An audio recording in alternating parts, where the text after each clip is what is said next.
Steering കമ്മിറ്റിക്ക് പിന്നാലെ കേരള കോൺഗ്രസിൽ പൊട്ടിത്തെറി. കേരള കോൺഗ്രസുകാരുടെ ലയനത്തിൽ ഇപ്പോൾ ഇച്ഛാഭംഗമുണ്ടെന്ന് ജനറൽ സെക്രട്ടറി പി.സി. ജോസഫ് പറഞ്ഞു. മാണിക്ക് പകരം മന്ത്രിയെ വേണ്ട എന്ന തീരുമാനത്തിന് ചരിത്രം മാപ്പ് നൽകില്ല. 6 എം.എൽ.എമാർ മന്ത്രിസ്ഥാനത്തിരിക്കാൻ അയോഗ്യരാണോ എന്ന് ജനങ്ങളോട് പറയേണ്ടി വരുമെന്ന് പി.സി. ജോസഫ് റിപ്പോർട്ടറിന്റെ എഡിറ്റേഴ്സ് അവറിൽ പറഞ്ഞു.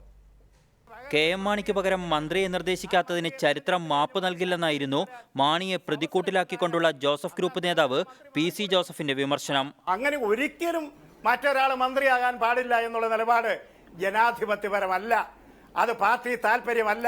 പകരം മന്ത്രി വേണ്ടെന്ന് പറയുന്ന ജോസഫ് എം. പുതുശ്ശേരി അടക്കമുള്ളവർ എം.എൽ.എമാർ ജനങ്ങളോട് എന്തു പറയണമെന്ന് കൂടി വിശദീകരിക്കണം. ഞാനൊരു കാര്യം വളരെ വിനയപൂർവ്വം ശ്രീ പുതുശ്ശേരിയോട് ചോദിക്കട്ടെ, ഈ 6 എം.എൽ.എമാരെ തെരഞ്ഞെടുത്ത ജനങ്ങൾ എന്ത് വിചാരിക്കും? തങ്ങൾ തെരഞ്ഞെടുത്ത എം.എൽ.എമാരിൽ ആരും ഈ മന്ത്രിസ്ഥാനം വഹിക്കാൻ യോഗ്യരല്ല എന്നാണോ അവിടുത്തെ ജനങ്ങൾ കരുതേണ്ടത്? മാണിയുമായി ജോസഫ് ഗ്രൂപ്പ് ലയിക്കാനെടുത്ത തീരുമാനം തെറ്റായിപ്പോയെന്നും പി.സി. ജോസഫ് തുറന്നു പറഞ്ഞു.